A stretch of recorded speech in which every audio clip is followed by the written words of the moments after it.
حضرت ابو کبشہ عمرو بن سعد الانماری رضی اللہ تعالی عنہ سے روایت ہے کہ انہوں نے رسول اللہ صلی اللہ علیہ وسلم کو فرماتے ہوئے سنا کہ میں 3 باتوں پر قسم کھاتا ہوں اور ایک بات تمہیں بتاتا ہوں، اسے یاد رکھو کہ کسی بندے کا مال صدقہ کرنے سے کم نہیں ہوتا، اور جس پر ظلم کیا جائے وہ اس پہ صبر کرے تو اللہ تعالیٰ ضرور اس کی عزت میں اضافہ فرماتا ہے، اور جو شخص مانگنے کا دروازہ کھولتا ہے تو اللہ تعالیٰ اس پر فقر اور محتاجی کا دروازہ کھول دیتا ہے۔ اور ایک بات میں تمہیں بتاتا ہوں، پس اسے یاد رکھو، دنیا میں 4 قسم کے لوگ ہیں۔ ایک وہ بندہ جسے اللہ نے مال اور علم عطا کیا، پھر وہ ان کے بارے میں اللہ سے ڈرتا ہے اور رشتہ داروں سے حسن سلوک کرتا ہے، اور ان میں جو اللہ کا حق ہے اسے پہچانتا ہے، اور یہ شخص جنت کے سب سے افضل درجوں میں ہوگا، بہت اونچا۔ اور وہ بندہ جسے اللہ نے علم تو دیا مگر مال نہیں دیا، بس وہ سچی نیت رکھتا ہے اور کہتا ہے اگر میرے پاس مال ہوتا تو یقیناً میں بھی فلاں آدمی کی طرح عمل کرتا، اور فلاں سے مراد اس کی اوپر والی کیٹیگری ہے کہ جس شخص کو اللہ نے مال اور علم دونوں دیے، بس اس کی نیت یہ ہے تو اس کا اور پہلے شخص کا اجر برابر ہے، وہ بھی درجوں کے اعتبار سے قیامت کے دن بلند ترین درجوں میں ہوگا۔ اور وہ بندہ جسے اللہ نے مال دیا اور علم نہیں دیا، بس وہ بغیر علم کے اندھا دھند طریقے سے خرچ کرتا ہے، اس کے بارے میں نہ اپنے رب سے ڈرتا ہے، نہ رشتہ داروں کے حقوق ادا کرتا ہے، اور نہ اللہ کا کوئی حق اس میں پہچانتا ہے، نہ اللہ کا حق دیتا نہ بندوں کا، تو یہ سب سے بدترین منزلت پر ہے۔ اور وہ بندہ نہیں عطا کیا اس کو اللہ نے مال اور نہ علم، تو وہ کہتا ہے اگر میرے پاس مال ہوتا تو یقیناً میں بھی فلاں آدمی کی طرح عمل کرتا، اور فلاں سے مراد اس کی اوپر والی کیٹیگری ہے جو اپنا مال بے انتظامی سے اندھا دھند خرچ کر رہا ہے، بس اس کی نیت یہ ہے تو ان دونوں کا بوجھ برابر ہے۔ اب آپ یہاں دیکھیے کہ آپ صلی اللہ علیہ وسلم نے ساری دنیا کے لوگوں کو 4 حصوں میں بانٹ دیا۔ ایک وہ جس کے پاس مال بھی ہے اور علم بھی ہے، اور جس کو اللہ یہ 2 نعمتیں دے دے اس کی خوش قسمتی کا تو کیا ٹھکانا۔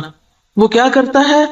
مال کو اپنے علم کے ساتھ ایسی ایسی جگہوں پہ خرچ کرتا ہے جہاں سے وہ بہترین فائدے اٹھاتا ہے، یعنی درجہ یا اس کا اجر اور ثواب بہترین پاتا ہے۔ یہ بالکل ایسے ہی ہے کہ جیسے آپ دیکھیں ایک بالکل ان پڑھ تاجر ہوتا ہے جو نہ مارکیٹ کو جانتا ہے، نہ تجارت کے اصول قاعدے جانتا ہے، نہ اسے کوئی پتا ہے، اور وہ تجارت کرنے کھڑا ہو جاتا ہے، تو وہ مال کہاں لگائے گا؟ گواں بیٹھے گا، لاس کر لے گا۔ اور ایک وہ ہے جو پڑھا لکھا تاجر ہے، تجارت سے پہلے اس نے ایک ڈگری کی، یا ڈگری نہیں بھی کی تو ایک تجربہ حاصل کیا ہے، اور وہ مارکیٹ کو بھی جانتا ہے، حالات بھی جانتا ہے بہتر طور پر، اب وہ باقی سب سے آگے نکلتا چلا جائے گا، یعنی اس کا جو پروفٹ ریٹ ہے یا اس کا جو نفع کا اور جو مقام ہے وہ تو بہت آگے، وہ تو تھوڑے ہی عرصے میں بہت کچھ کما جائے گا، کیونکہ اس کو پتا ہے کہ مال کو کہاں لگانا ہے اور کیسے لگانا ہے۔ اس کے برعکس ناسمجھ شخص کچھ بھی نہیں کر سکے گا، مال ضائع کر دے گا۔ جیسے دنیا میں علم والے مال کو بہتر طور پر استعمال کرنا جانتے ہیں، اسی طرح دین کے علم کے ساتھ بھی انسان اپنے مال کی یا منی مینجمنٹ جو ہے اس کی بہترین حسن تدبیر کرتا ہے اور بہترین جگہوں پر خرچ کرتا ہے۔ مثلا بظاہر عام لوگوں کو وہ ایک چھوٹا سا کام نظر آتا ہے، یہ چھوٹی سی نیکی نظر آتی ہے، لیکن اس کے نزدیک وہ بہت بڑی نیکی ہوتی ہے اور وہ سوچ سمجھ کے خرچ کرتا ہے۔ ایسا شخص بعض اوقات چھوٹی چھوٹی نیکیوں سے بھی بہت بڑے درجے پاتا ہے، ذرے سے بھی وہ اجر عظیمہ کماتا ہے، اپنی اچھی نیت کی وجہ سے، اپنے اچھے طریقے کی وجہ سے، سمجھداری کی وجہ سے۔ تو نتیجہ کیا ہوگا؟ قیامت کے دن وہ اعلیٰ ترین مقام پر ہوگا۔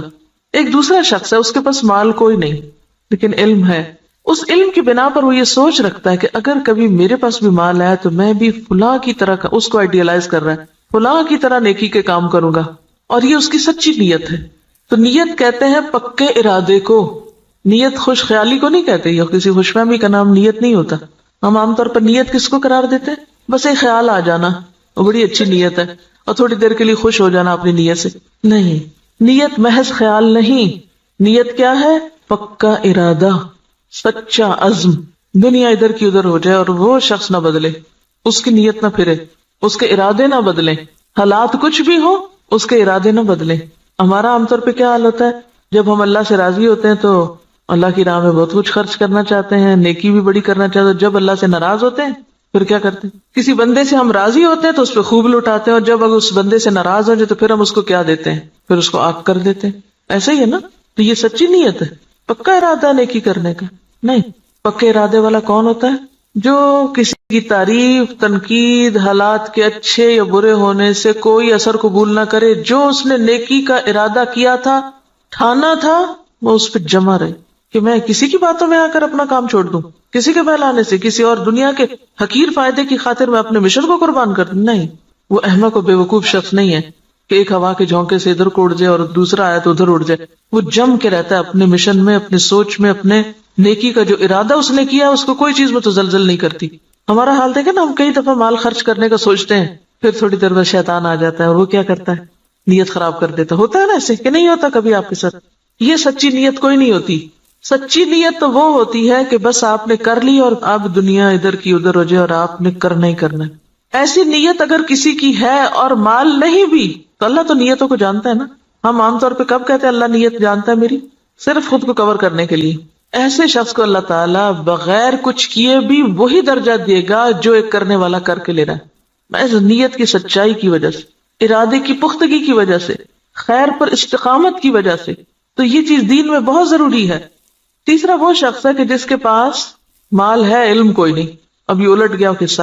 پہلے کے پاس علم تھا، مال کوئی نہیں تھا. اب اس کے پاس مال ہے، علم کوئی نہیں. اب وہ کیا ہے؟ بس جدھر اس کی خواہش نفس کہتی ہے، جدھر لوگ کہتے ہیں، جدھر اور لوگ جو کچھ کر رہے ہیں وہ بھی اندھا دھند وہی مال خرچ کرنا شروع کر دیتا ہے، دکھاوے میں، ریاکاری میں اور دنیاوی شہرت کے لیے. اب ظاہر پوچھ ہوگی. آپ کو پتا ہے کہ ابن آدم کے قدم ٹلیں گے نہیں قیامت کے دن جب تک کہ وہ 5 باتوں کا جواب نہ دے دے. اور اس میں سے ایک سوال کیا ہوگا؟ مال کہاں سے کمایا اور کہاں خرچ کیا؟ یہ پوچھا جائے گا. ایسا نہیں ہے کہ بس آپ چھوڑ دیے جائیں گے کہ اللہ میرا مال تھا، میری مرضی. یہ بات نہیں ہے. مال اللہ کی دی ہوئی ایک امانت ہے آپ کے پاس، اس کو اللہ کی مرضی کے مطابق ہی خرچ کرنا ہے. یہ نہیں کہ اگر آپ کو مال مل گیا تو اختیار بھی مل گیا. منمانی کرنے کا اختیار تو نہیں مل جاتا مال ملنے سے. یہ ملتا ہے ویسے ہم نے لیا ہوا ہے. ہم اپنے مال کو خرچ کرتے وقت کیا ذہن میں رکھ کے خرچ کرتے ہیں؟ میرا مال، میری مرضی، کیا مرضی کرو. کوئی سمجھائے بھی تو ہم کیا کہتے ہیں؟ جہاں جی چاہے اڑاؤں. تم کون ہوتے مجھے کچھ کہنے والے؟ میرے پیسے ہیں نا، جو چاہوں کروں. اور وہ اس کی نیت کیا ہے؟ کوئی اس کی نیت نہیں. خاص طور پر جو حدیث کے الفاظ ہیں نا قابل غور ہے. لا یصل فیہ رحمہ ولا یعلم للہ فیہ حقا. نہ رشتہ داروں کو دیتا ہے اور نہ اللہ کا حق پہچانتا ہے، نہ فی سبیل اللہ خرچ کرتا ہے. یہ مالدار شخص قیامت کے دن سب سے بدترین جگہ پر ہوگا کہ جس کو اللہ نے دنیا میں مال تو دیا لیکن اس کے بس کوئی سمجھ نہیں ہے کہ اس نے اس کے ساتھ کرنا کیا ہے. اور چوتھا وہ ہے بدقسمت کہ جس کے پاس ہے بھی کچھ نہیں ہاتھ میں لیکن آئیڈیالائز اس کو کرتا ہے. ہی اس تیسرے شخص کو کہ جو غلط جگہوں پہ مال خرچ کر رہا ہے. عام طور پر ہم لوگ کس کی پیروی کرنا چاہتے ہیں؟ اس شخص کی جس کے پاس مال ہے اور وہ نیکی کے راستے میں خرچ کرتا ہے، یا اس کی جس کے پاس مال ہے اور وہ دکھاووں کے لیے خرچ کرتا ہے؟ انڈیا کا کوئی امیر ترین شخص اور وہ کہتا ہے کہ میں کھانا تو 2 وقت کا کھاؤں گا، لیکن اگر کوئی شخص اعلیٰ تعلیم حاصل کرنے کے لیے وظیفہ چاہے تو اپنے مال میں سے اس پہ خرچ کروں گا. تو یہ ایک ایسی مثال ہے نا کہ اس کے پاس ہے بہت کچھ لیکن وہ صرف ذاتی عیاشی میں نہیں اڑا رہا، وہ اعلیٰ مقاصد میں خرچ کر رہا ہے. اور لوگوں کے لیے ایک مثال یہ بھی، اور ایک وہ شخص ہے کہ جس کے پاس ہے اور وہ محض خواہشات کی تکمیل میں اور ذاتی خوشی میں خرچ کر رہا ہے. تو نتیجہ کیا ہے؟ باقی لوگ بھی اس کو آئیڈیالائز کر رہے ہیں اور وہی کچھ کر رہے ہیں. آج آپ دیکھیں کہ ہمارے معاشرے میں جس طرح نمود و نمائش ہو گئی ہے یا اس کے مظاہر جو نظر آتے ہیں، اس کے پیچھے کیا چیز ہے؟ فضول خرچی کے پیچھے کیا نفسیات ہوتی؟ دکھاوا اور نمود و نمائش کے پیچھے کیا ذاتی بڑائی کا جذبہ کہ لوگ مجھے بڑا مان لیں. تو قیامت کے دن ایسا شخص کہاں ہوگا؟ اخبث المنازل اسفل سافلین، وہ سب سے نیچے ہوگا کیونکہ اس نے اللہ کی نعمت کا غلط استعمال کیا. تو ہم سب کے لیے کیا ضروری ہے کہ ہم اپنے اپنے طریقوں کا جائزہ لیں. کوئی پیسہ خرچ کرنے سے پہلے ذرا رک جائیں اور سوچیں کہاں دے رہے ہیں، کس کو دے رہے ہیں، کیوں دے رہے ہیں، کیا مقصد ہے، کیا نیت ہے، کیا ارادہ ہے. اور اگر مقاصد چھوٹے چھوٹے ہیں، صرف دنیا سامنے ہے تو چھوٹا دل ہے اور چھوٹی جزا ہے. اور اگر دل بڑا ہے، مقاصد بڑے ہیں تو ذات سے بھی کاٹ لیں گے، اپنے آرام سے بھی کاٹ لیں گے اور بڑی جگہ پر انویسٹ کریں گے. صرف زبان کے ذائقے پر ہی خرچ کرتے چلے جانا، صرف دل کے سکون میں لباس پر ہی خرچ کرتے چلے جانا، صرف اپنی ذات ہی کو یا اپنے ہی آرام کو دیکھتے چلے جانا اور دین کے اور اعلیٰ ترین مقاصد کو بھول جانا، تو دنیا میں بھی مسلمانوں کو کس سے دوچار کر رہا ہے.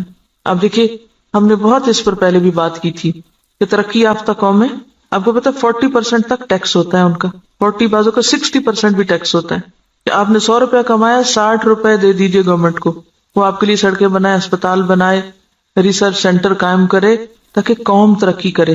ہمارا کیا حال ہوتا ہے کہ ہم جتنا بھی کمائیں وہ سارے کا سارا پلٹ کر اپنی جیب میں ڈالیں، گھر ہمارا محل ہو، سڑک اور گلی چاہے ہماری ٹوٹی پھوٹی ہو۔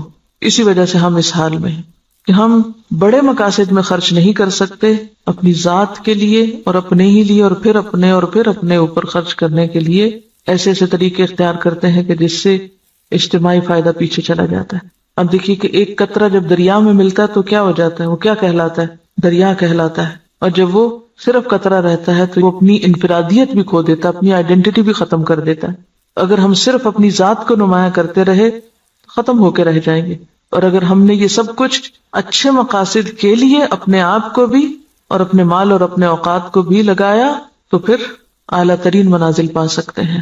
یہاں جو بات یاد رکھنے کی ہے، بظاہر تو حدیث بالکل واضح ہے، مطلب صاف ہے، سمجھ میں آنے والا ہے، لیکن عملی طور پہ کیا کرنا ہے؟ ہر شخص اپنے اوپر کچھ نہ کچھ صدقہ لازم کرے، کچھ نہ کچھ کسی کو ضرور دے، چھوٹا ہو یا بڑا، اور دے کے تجربہ کرے کہ یہ بات کس قدر سچی ہے۔ آپ دے کمی نہیں ہوگی، اس سے زیادہ آئے گا۔ نمبر 2، سوچیں کس نے آپ پر کوئی ظلم یا زیادتی کی، نہیں یاد آ رہا تو ذرا غور سے یہ ذرا ذہن پہ زور ڈالیں، میرا نہیں خیال زور ڈالنے کی ضرورت، ایسی باتیں تو ہمیں ہر وقت یاد رہتی، کس نے میرے ساتھ کیا زیادتی کی ہوئی، سوچیں کس نے میرے ساتھ کیا ظلم کیا اور میں نے اب تک اس کو معاف نہیں کیا، ان سب کو آج معاف کر دیں، اور اپنے دل سے ان ظلم و زیادتی کے باتوں کو نکال کے دروازہ بند کر دیں، صاف کر دیں، صفائی کر دیں دل کی۔ معاف کرنے کا سب سے بڑا فائدہ صرف انسان کو خود ہوتا ہے، اپنا دل اطمینان میں آ جائے گا، اچھا کوئی بات نہیں، وہ بھی انسان ہے نا، پتہ نہیں اس کی کیا کیا مجبوریاں، اس کو کیا کیا کمی ہے، اس پہ کیا ظلم و زیادتی زندگی میں ہوئی، اس کو کیا کیا محرومی ہوئی، اس کو معلوم نہیں کیسا ماحول ملا، تو اس کو معاف کر دے۔ اس کا کہاں سے پتا چلے گا کہ آپ نے معاف کیا؟ آج کے بعد ان باتوں کو زبان پہ نہیں لانا، چھیڑنا نہیں، ذکر نہیں کرنا، ورنہ ہوتا کیا ہے، جب کوئی آپ کو مزید پھر دوبارہ زیادتی کرتا ہے تو آپ جس چیز کو معاف کر چکے تھے اس کو بھی ساتھ جمع کر لیتے ہیں، اگلی زیادتی تو اگلی ہے، پچھلی بھی ساری لے آتے ہیں واپس۔ کڑوی باتیں نہیں دہرانی، منہ کڑوا ہو جاتا ہے۔ صبر، برداشت، پی جائیں۔ یہ صرف آپ کی سوچ کی بات ہے، آپ سوچیں کہ میں نے کر دی اور آپ دیکھیں کہ اللہ آپ کی مدد کرے گا اور ہو جائے گا، کیونکہ میں نے بارہا اس کا تجربہ کیا ہے، بارہا، اور اتنا فائدہ ہوا ہے، میں تو یہ کہتی اللہ میرے حافظے سے بھی نکال دے، میرے پاس وقت نہیں ہے ان باتوں کو یاد کرنے کا۔ اور جو زیادتی کرے اس کے ساتھ احسان، وہ بے رخی کرے آپ اس کے پاس چلے جائیں، ہے مشکل، لیکن نبی صلی اللہ علیہ وسلم نے قسم کھا کے یہ بات فرمائی ہے، اگر آپ کو واقعی آپ کی قسم پر اعتبار ہے، آپ یہ سوچئے مجھے اپنے پیغمبر کی قسم کا اعتبار ہے، اللہ میری عزت میں ضرور اضافہ کرے گا اگر میں دوسرے کو معاف کر دوں گا۔ اور یہاں صرف معاف نہیں کرنے کی بات بلکہ صبر علیہا، کیونکہ جب تک صبر نہ ہو، برداشت نہ ہو، معاف نہیں ہو سکتا۔ معاف کرنے کے لیے اسے پینا پڑتا ہے، جیسے دوائی کا کڑوا گھونٹ پیا جاتا ہے، اور اگر آپ یہ نہیں کر سکتے نا، پھر اپنی معافی کی بھی توقع کم کر دیں۔ آپ اگر دوسروں کو نہیں معاف کر سکتے تو مت پھر امید رکھیں کہ آپ کو معاف کیا جائے۔ اگر آپ واقعی چاہتے ہیں کہ اللہ آپ کی عزت میں اضافہ کرے، کیونکہ سارے کام تو آپ اپنی عزت ہی بڑھانے کے لیے کر رہے ہوتے ہیں لیکن الٹے کر رہے ہوتے ہیں، تو جو نسخہ نبی صلی اللہ علیہ وسلم نے بتایا ہے اس کو عمل کر کے ایک دفعہ دیکھیں۔ ہے حوصلے کی بات لیکن کر سکتے ہیں، ایسا نہیں کہ کیا نہیں جا سکتا۔ اگر آپ اپنی جان کے دشمنوں کو معاف کر سکتے ہیں، حمزہ کے قاتل وحشی کو معاف کر سکتے ہیں، ابو سفیان کی بیوی کو معاف کر سکتے ہیں، ہند کو معاف کر سکتے ہیں، کوئی بدلہ نہیں لیتے، کوئی انتقام نہیں لیتے، کوئی جرمانہ نہیں لیتے، تو وہی لوگ تو پھر آگے جا کے دین کی خدمت اور دین کی عزت کا ذریعہ بنتے ہیں۔ یہ عمل کا وقت ہے۔